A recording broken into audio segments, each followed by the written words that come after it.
به نام خداوند بخشنده مهربان. دوستانم، میدانم درد فراق سخت است.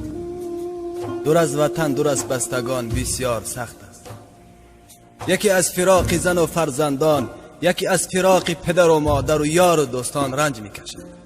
میدانم هرگاه که درد هجران و سوز فراق تو را به نهایت رسید، مخصوص وضوع بگیر و در خلوت با پروردگار خیش راز و نیاز کن.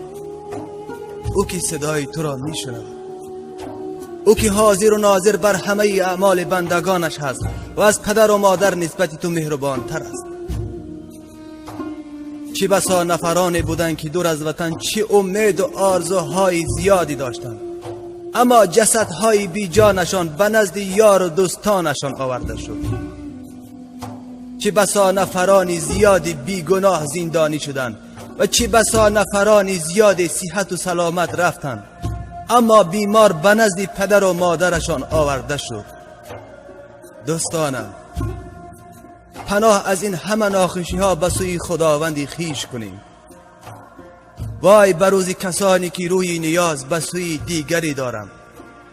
چه بسا نفرانی هم که از یاد خدا غافل شدند، خداوند را فراموش کردند، دست به شراب و دزدی و زنا زدند و با اعمال زشت و ناپسند خویش شیطان را از خودشان خوشحال کردند.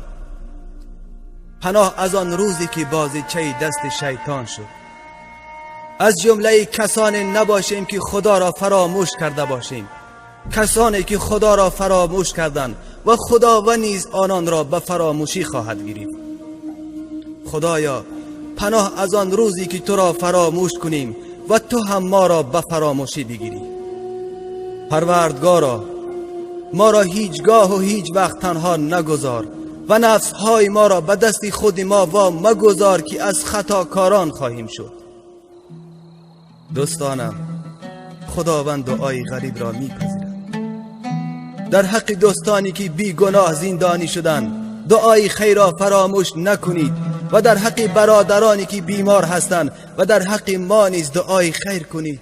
مواظب خودتان باشید، امانتهایتان را خیانت نکنید، پدر و مادر را نگران نکنید، صحت و سلامت برگردید. شما را به خدای خویش می سپارم. خداوند همه ما و شما را